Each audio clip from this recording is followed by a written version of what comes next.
Bonjour à tous, ravi de vous retrouver. J'espère que tout va bien en cette matinée très ensoleillée. J'imagine qu'il y en a qui sont allés au soleil plutôt qu'à la méditation. On peut pas leur en vouloir. C'est délicieux. C'est le printemps qui commence à arriver. Alors c'est peut-être pas vrai pour toutes les régions. Et j'en suis désolé pour ceux qui nous, en tout cas, en baignent dans le soleil et la douceur. Le printemps est un petit peu en avance. Et en tout cas, je tiens vraiment à vous remercier d'être toujours aussi nombreux. Quand je vois le chiffre s'afficher, ça fait vraiment plaisir. Alors, je tiens à préciser pour ceux qui sont sur différents endroits, en fait, on diffuse sur YouTube, sur différentes pages de Facebook aussi, sur 2 comptes de YouTube. Donc, quand je vous dis qu'on est 1 millier de personnes et que vous voyez 30 ou 100 ou 150, sachez que c'est tout à fait normal. Nous, on a le chiffre global de toutes ces pages réunies. Donc, je confirme bien, vous êtes chaque fois entre 1000 et 1500 personnes présentes à ces méditations collectives. Et pour ça, vraiment, je vous remercie. Et ça dure déjà depuis un petit moment. Et vraiment, on est très très touché de votre présence. C'est un vrai plaisir, je le répète souvent, mais à chacune de ces sessions, pour moi c'est un petit rendez-vous très agréable de me retrouver avec vous, même si je ne vous vois pas. Et c'est vrai qu'on rêve de faire une méditation collective en live dans la nature un jour avec voilà 1500 personnes réunies, peut-être même 10 000, voire on organisera ça sans doute un jour. Et puis je pense que ça pourrait être quelque chose de superbe. Voilà, en tout cas, que vous dire d'autre que ce que je vous ai déjà dit depuis si longtemps à travers toutes ces méditations collectives. Je pensais à quelques questions qui m'avaient été posées, certaines personnes qui ont, malgré, on parle d'amour inconditionnel, d'amour altruiste, d'amour, mais on se rend bien compte quand on est dans, dans la relation avec les autres, avec l'autre en particulier, avec ses enfants, avec son mari, avec ses parents, etc. Parfois, on a beau avoir de l'amour inconditionnel, la relation n'est pas toujours facile. Et c'est vrai, il faut pas, bien sûr, c'est là où il faut faire la distinction entre l'amour ordinaire, l'amour affectif, et l'amour altruiste, qui fait fi en fait de la distinction, c'est-à-dire qu'il n'y a plus ni père, ni mère, ni enfant, il y a des êtres à part entière qui aspirent au bonheur, on leur souhaite du bonheur. Alors la difficulté, c'est de se détacher un petit peu, prendre de la hauteur par rapport à nos relations, parce qu'il y a le quotidien qui nous rattrape, il y a les expériences qu'on vit avec les autres, les mécontentements que ça peut réveiller, les attentes qu'on peut avoir et qui sont tout à fait légitimes et tout à fait compréhensibles.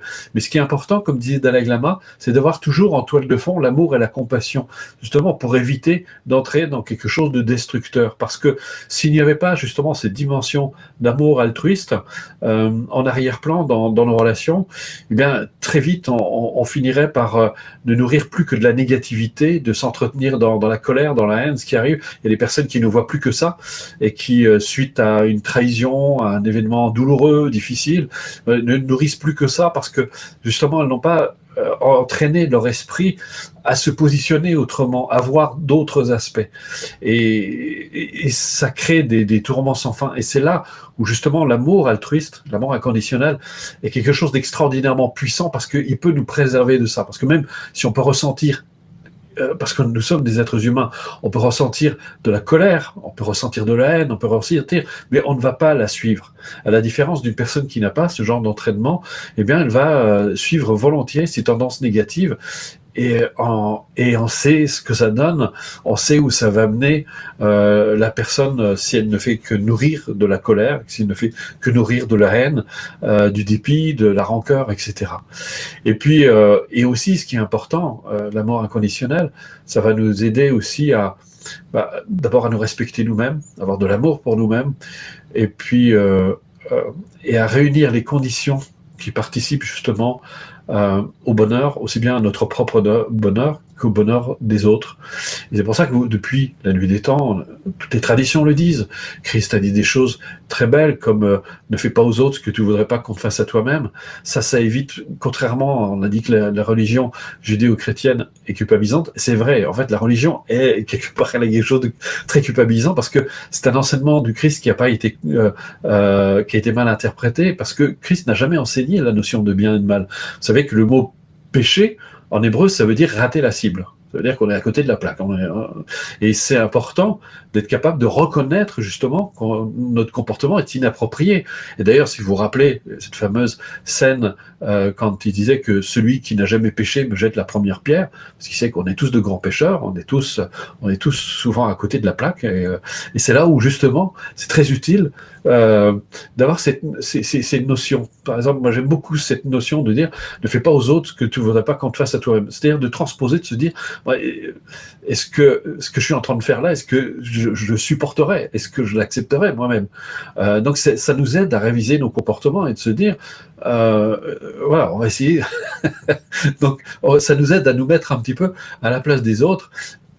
On peut pas être parfait. Et comme disait un de mes amis bouddhistes qui disait j'ai appris une chose avec la méditation, c'est que je suis parfaitement imparfait.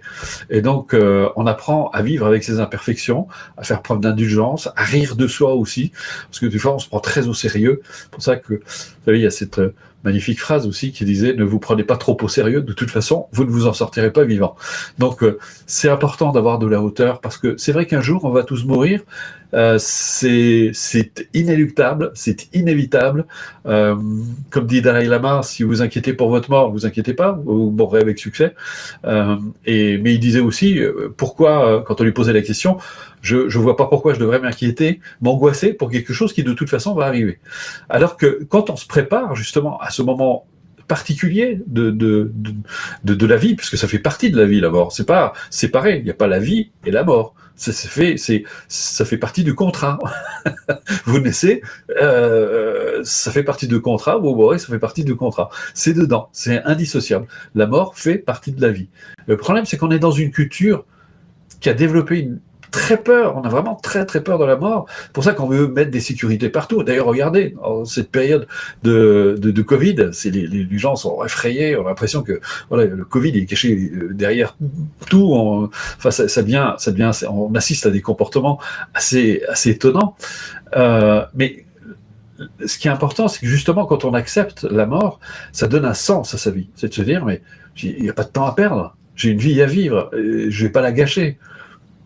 Donc on va pas la gâcher dans des conflits, on va pas la gâcher dans des peccadilles, on va essayer d'être plus constructif, se dire ce moment est précieux, c'est peut-être le dernier moment, parce que on peut trébucher le lendemain, on peut se faire écraser par une voiture, on peut faire une chute, peut nous arriver n'importe quoi. On n'est pas à l'abri. C'est pour ça que, entre autres, je cite le bouddhisme parce que il y a des choses excellentes dedans aussi. Quand ils disent que on a deux certitudes. La première, c'est qu'on sait qu'on va mourir, c'est sûr. Et la deuxième, c'est qu'on ne sait pas quand est-ce qu'on va mourir. Donc ça peut nous arriver n'importe quel moment. Donc et moi je vis comme si c'était le dernier jour. Donc il n'y a pas de temps à perdre. Je prends chaque moment est vraiment précieux et j'essaie justement de pas pas participer à des choses destructrices, parce que voilà, c'est facile de suivre ces tendances négatives, c'est facile de s'entretenir dans la colère, dans la haine, et c'est peut-être justement de voir comment est-ce qu'on peut justement faire de cette situation une situation heureuse, constructive, qui va participer, que ce soit même dans la séparation. Parfois, on est obligé de se séparer parce qu'on voit qu'on n'arrive pas, cette relation n'aboutit à rien. Dans un travail où on est harassé, on est fatigué, on n'en peut plus, on voit que justement on s'étiole, on n'existe plus. Et c'est important de faire des choses qu'on aime, dans lesquelles on s'épanouit, parce qu'on donne du bonheur en même temps aux autres. Quelqu'un qui est heureux dans son travail, qui est heureux dans son activité, il apporte du bonheur autour de lui aussi. Donc tout ça, ce sont des choses dont il faut tenir compte et qui participent justement au bonheur du plus grand nombre. Et puis, évidemment, ne pas nuire. Ne pas nuire, c'est-à-dire d'essayer de voir que tous nos choix participent au bonheur d'autrui aussi bien qu'à notre bonheur, parce que on peut pas. C'était d'ailleurs le titre de mon dernier livre, tu ne peux désirer une chose et cultiver son contraire, parce qu'on ne peut pas aspirer d'un côté au bonheur en sachant qu'on participe directement ou indirectement à la souffrance d'autrui. C'est pour ça que nous aussi, nous-mêmes, on fait énormément d'efforts pour essayer de réduire, par exemple, nos déchets. Ce sont des petites choses, mais ce sont des actes qui sont altruistes. Nous, on a tout simplement, ça fait plus de 10 ans que je suis végétalien, parce que j'avais plus du tout envie de participer à cette souffrance animale. Je trouvais ça difficile, ça s'accompagnait mal avec mon aspiration au bonheur. Et je me suis dit que, sachant que des animaux vont être tués pour mon plaisir, ça au fil du temps, ça m'est devenu complètement insupportable, et donc j'ai renoncé à ça. Et en plus, ça a amélioré ma santé. Donc, c'est tout bénéfice finalement pour moi, aussi bien pour les animaux que pour moi. Donc, finalement, contrairement à tout ce qu'on peut raconter, le végétalisme est vraiment une démarche excellente, puisque finalement, ça participe au bonheur de tout le monde. Alors, chacun doit faire selon ce qu'il peut et ce qu'il est capable de faire, mais c'est juste, voilà, donc voilà, il y a des tas de choses comme ça que vous pouvez amener dans votre vie. C'est pas juste venir le dimanche faire sa pratique, sa méditation. C'est important de mettre l'altruisme en acte. Si vous l'amenez et que vous le mettez en acte dans tout ce que vous faites, dans les plus petites choses, si chaque fois vous pouvez faire quelque chose qui peut améliorer pas seulement votre confort, mais le bonheur des autres aussi, ça, c'est une bonne chose. Vous voyez, aujourd'hui, on parle de la destruction de la planète qui est vraiment dans un sale état. Et je pense que si aujourd'hui on peut essayer de réduire au maximum nos déchets, déjà, c'est quelque chose d'énorme, et de faire en sorte de plus la polluer, parce que c'est catastrophique ce qu'on est en train de faire. Donc si chacun à son niveau fait un petit effort, et je pense qu'on arrivera à faire quelque chose de très heureux, parce que ce sera notre œuvre collective, tous ensemble. On aura fait quelque chose en se disant, bah tiens, aujourd'hui, voilà, je vais essayer de. C'est pour ça que on essaie de faire le plus de choses possible par nous-mêmes, pour pas avoir justement avoir plein de déchets, des sacs plastiques, des choses comme ça, parce que ça devient ça devient incroyable. Donc voilà, c'était une petite chose comme ça en passant que j'avais envie de partager avec vous. Et puis encore, j'arrêterai jamais de le dire, mais merci pour vos dons, parce que c'est grâce à ça que Planète Altruiste existe. Sinon, on aurait déjà fini. On a plein de projets, on a plein de réalisations qu'on fait, parce que sachez que on est tous bénévoles, 100% bénévoles dans cette activité, et puis évidemment, je salue ici Loïc qui consacre son temps à la réalisation des reportages que vous avez pu voir. On les a fait ensemble, mais c'est lui qui les monte. C'est un travail colossal, c'est assez considérable, donc c'est beaucoup de travail. Donc il faut savoir. Et là aussi, c'est pareil, justement, grâce à votre participation, on a pu vous faire ces reportages. Et vous voyez, ce sont vraiment des reportages vraiment de très grande qualité. Il y en a d'autres qui vous attendent, qui vont bientôt arriver. Jusqu'à la prochaine journée mondiale de l'altruisme, et on vous attend parce que la salle est en train de se remplir, hein. Je sais pas, mais il y aura bientôt plus de place parce que tellement ça se remplit tous les jours. On est assez impressionnés. Les premières journées mondiales de l'altruisme, on avait dû faire du battage, et là on n'a même plus besoin, ça se remplit tout seul. Donc voilà. En tout cas, merci d'être là, et puis on va commencer. Je suis désolé, j'étais un petit peu bavard, hein. Voilà, il y en a qui vont encore m'envoyer des mails en disant ouais, vous causez trop. Voilà. Oui, si, ça arrive, hein. Si vous voyez le genre de mail qu'on reçoit de temps en temps, c'est voilà, les gens ont un petit peu de mal à appliquer, hein, quand même, de dire bon, j'aimerais freiner quand même, j'ai pas lui envoyé ce mail quand même. Ah si, les gens le font quand même. Donc voilà, c'est des petits cadeaux que les gens nous envoient de temps en temps. Bon, allez, on va commencer. Alors, bienvenue à tous ceux qui viennent pour la première fois. Je le répète, vous avez une vidéo, la toute première vidéo qui a été faite des méditations collectives, où vous avez les instructions sur la pratique. Alors il y a de temps en temps des personnes qui me disent mais pourquoi on ne fait pas d'autres méditations? D'abord parce que vous y êtes habitués maintenant. Ça commence à entrer, et ça a ancré. Et je pense que plus on s'ancre dans une pratique, dans une démarche, plus on est familier avec, plus on peut aller en profondeur après. On va pas faire de la dispersion. Je connais des milliers de techniques de méditation. Quand on fait un apprentissage, c'est utile de changer de méditation, de pratique. On peut voir, il y a tout un entraînement de l'esprit d'ailleurs qui existe, hein. Vous pouvez aller sur le site de Ressources Actualisation. Dans les stages que j'anime aussi, on fait différentes formes de méditation. Mais pour ce qui est des méditations collectives, je préfère essayer. On a de temps en temps, j'ai dévié un peu. On a fait sur la pratique de l'équanimité des sentiments. On la reprendra aussi à l'occasion. Mais je pense que c'est une pratique qui est tellement puissante et que tout le monde peut installer dans son quotidien et qui est très salutaire.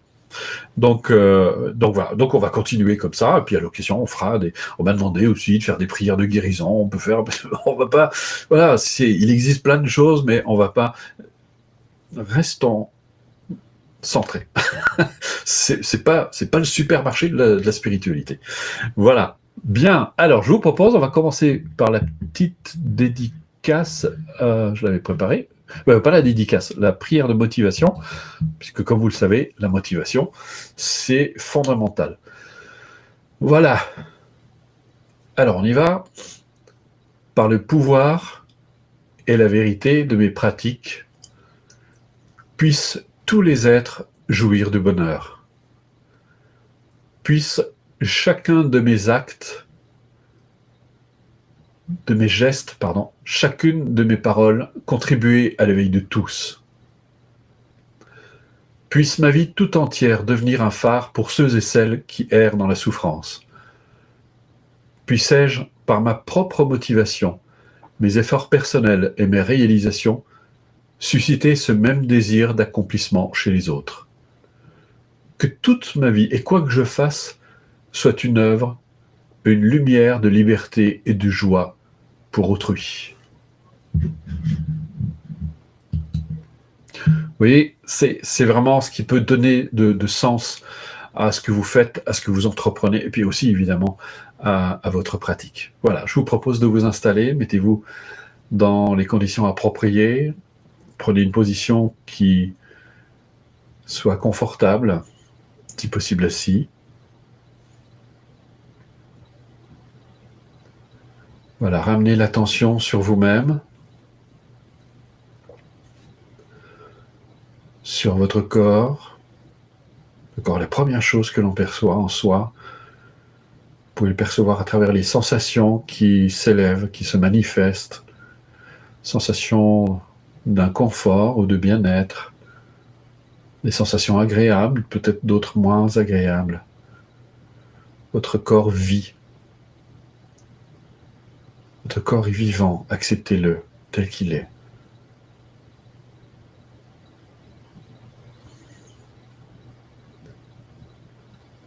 La pratique est une façon de, comme disait Pema Chodron, d'entrer en amitié avec soi-même. Et en cet instant, soyez une ou un ami pour vous-même. Accueillez-vous vous-même. Accueillez votre corps tel qu'il se manifeste. Et il y a une vie extraordinaire qui se produit en cet instant même, pendant que vous amenez cette conscience sur vous-même.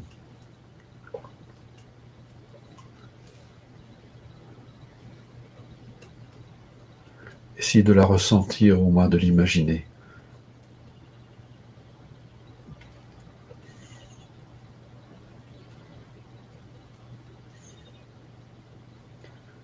Soyez en cet instant une présence pour vous-même.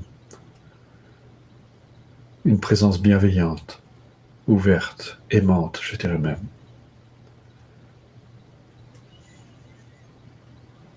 N'attendez rien. N'attendez pas que les choses se produisent telles que vous le voudriez, mais au contraire, apprenez à les accepter telles qu'elles se produisent. La volonté est un obstacle dans cette pratique.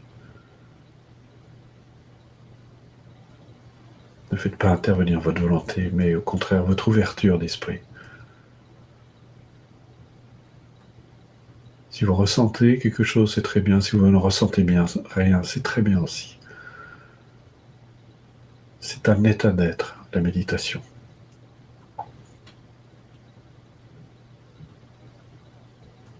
On n'essaie pas de se changer, mais de s'accepter, de s'aimer, d'être bienveillant à son égard.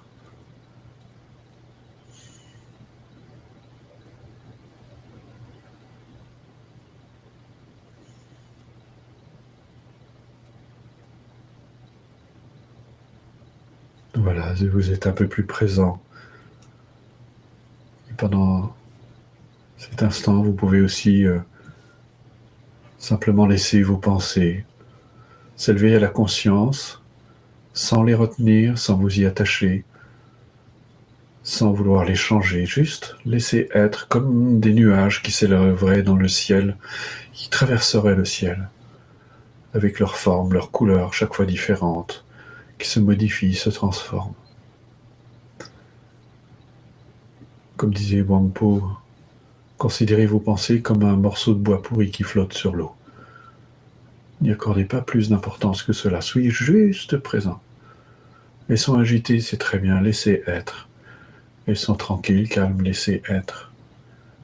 Quelle que soit la nature, l'état de vos pensées, soyez juste toujours cette présence. Laissez être.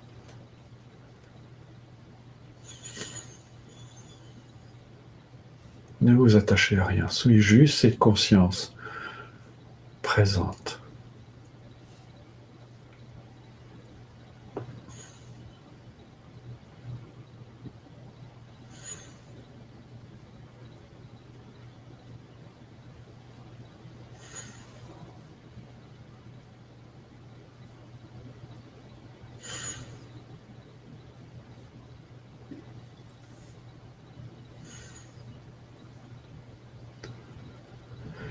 Et si vous avez un peu de mal à garder le fil, vous pouvez utiliser le support de la respiration.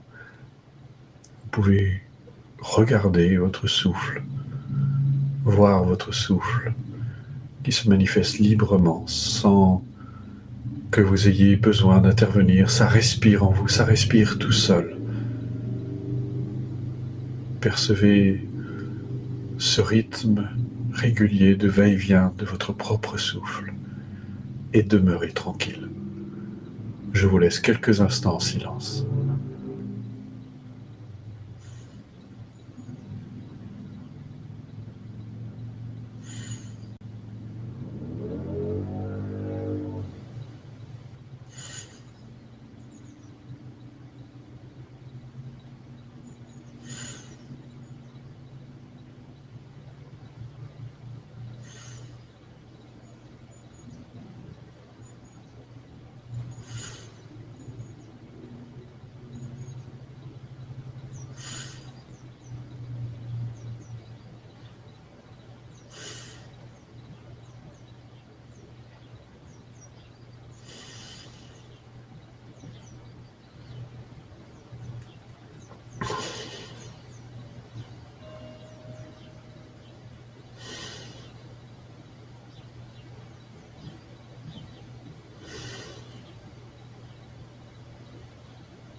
Puisque vous êtes attentif au souffle, nous allons pouvoir commencer la pratique du donner et du recevoir.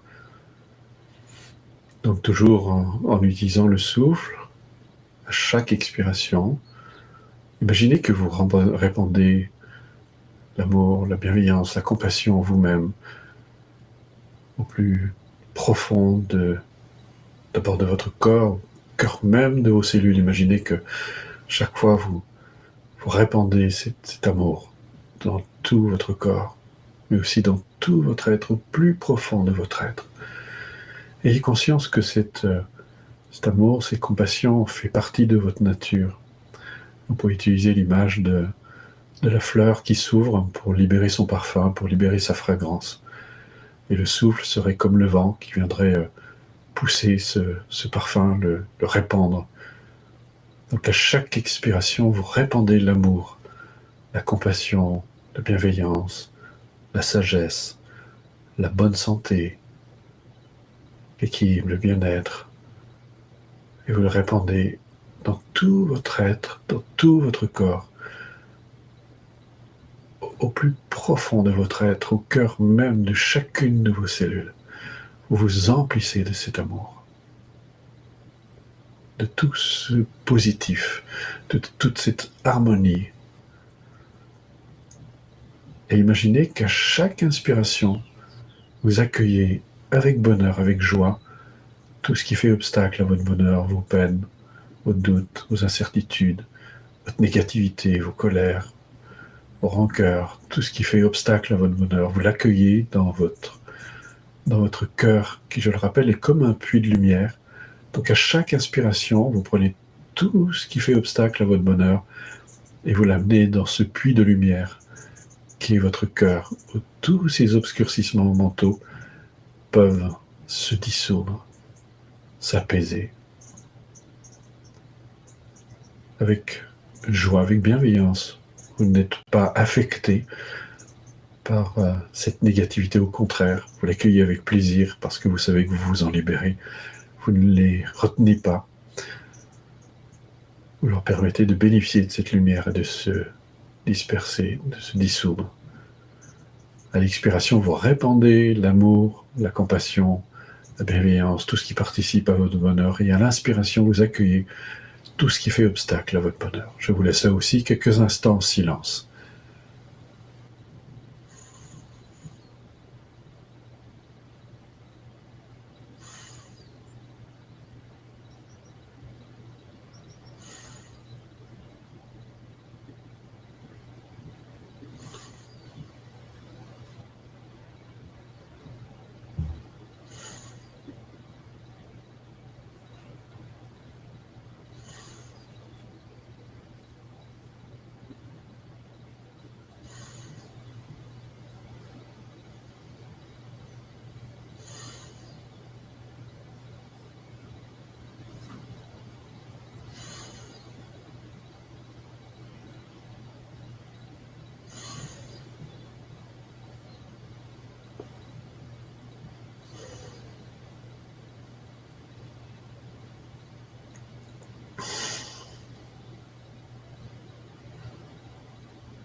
Voilà, nous allons faire donner et recevoir sur l'environnement.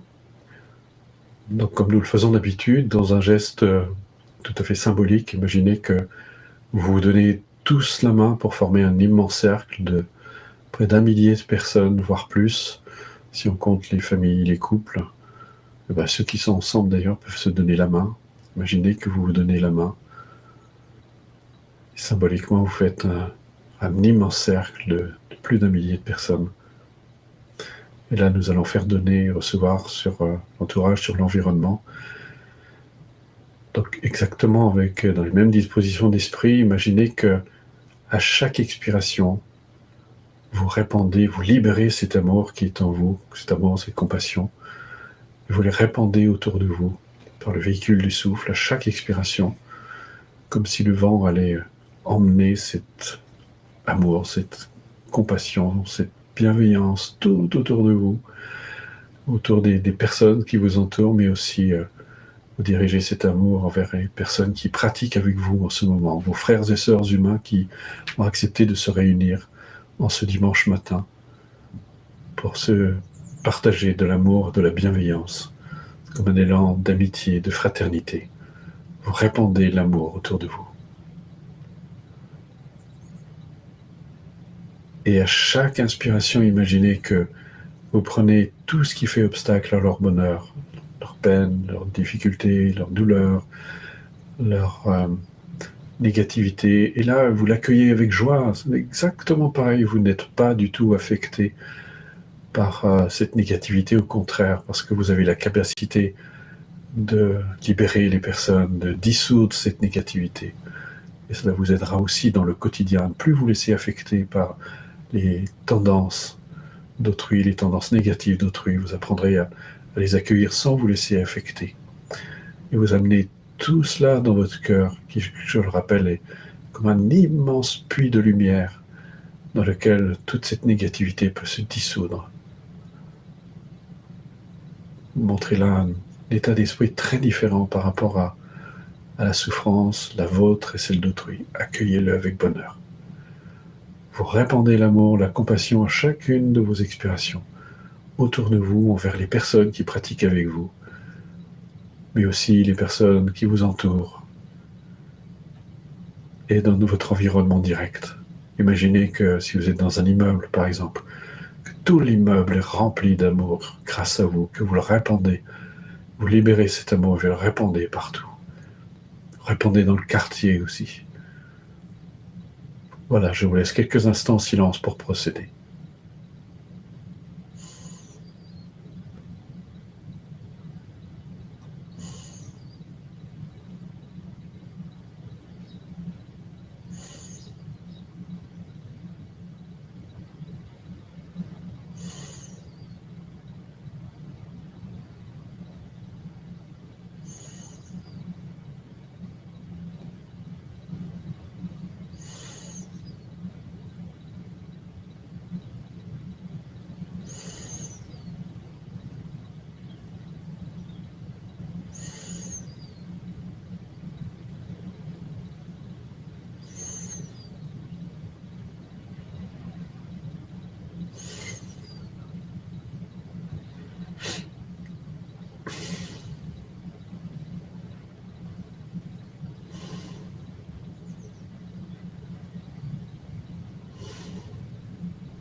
Voilà, nous allons faire donner et recevoir sur l'univers, donc exactement dans les mêmes dispositions d'esprit. Imaginez que à chaque fois que le souffle sort de votre corps, vous libérez l'amour dans tout l'univers. Ne laissez pas intervenir votre intellect, votre mental qui pourrait vous dire ou suggérer que ce n'est pas possible. Ne vous mettez pas de barrière, ne mettez pas de frein. Tout cet amour, répandez-le. Répandez-le dans tout l'univers. Il n'y a pas de barrière. Répandez sur tous les êtres. Vous partagez ainsi votre amour, votre bienveillance, votre sagesse, tout ce qui est positif, votre harmonie, vous le répandez autour de vous. Et vous participez ainsi au bonheur d'autrui. Et imaginez qu'à chaque inspiration, vous vous accueillez, un peu comme si vous faisiez le ménage, vous accueillez toute cette négativité, en sachant que justement, vous avez le pouvoir de le dissoudre, de l'amener dans votre cœur, qui, je rappelle, est un puits de lumière, qui s'étend à l'infini, dans lequel toute cette négativité ne pèse rien. Et vous pouvez l'accueillir avec bienveillance, avec bonheur, avec joie. Vous répandez l'amour à chaque expiration et vous accueillez toute la négativité, là aussi avec joie, avec bonheur. Je vous laisse quelques instants en silence pour procéder.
Voilà. Vous pouvez interrompre votre pratique tout en essayant de garder le fil de cet état d'esprit pour l'amener dans votre quotidien. Et après, ça devient une habitude que vous installez dans votre vie. Ça devient vraiment un état d'esprit. Je tiens à profiter aussi à remercier toutes les personnes qui nous ont envoyé des courriers de témoignages. On est vraiment très touchés par ce que vous vivez. Certains des personnes qui nous ont dit, ils ont commencé par les méditations collectives, après ils ont acheté les livres, après ils ont suivi les cours, ils ont participé à des stages et ils ont vu vraiment leur vie se transformer. Et ça montre à quel point c'est tout à fait possible. On peut réellement, quel que soit votre point de départ, quelle que soit la situation dans laquelle vous vous trouvez, elle peut toujours évoluer, elle peut changer, peut se transformer si vous semez les graines qu'il faut, si vous savez faire la part des choses, faire appel à votre sagesse innée aussi, et d'éveiller vos qualités humaines. C'est pas un chemin qui est facile, parce que parfois vous heurtez à des zones d'ombre aussi qui sont en vous, à des nœuds qui sont très forts, et parfois vous pourriez désespérer de voir votre vie changer, mais sachez que chaque jour, si vous pratiquez, vous semez une graine, puis une autre, puis une autre, puis une autre, au bout d'un moment, bien vous avez une immense forêt de bonheur, de joie, de plaisir. Voilà. Merci du fond du cœur pour votre participation. Merci. Et surtout, répandez autour de vous qu'on soit plus nombreux. Plus on sera nombreux, ce sera la fête. On pourra vivre vraiment des choses merveilleuses. Merci du fond du cœur. Merci d'exister. Merci d'être là. Merci d'être ce que vous êtes.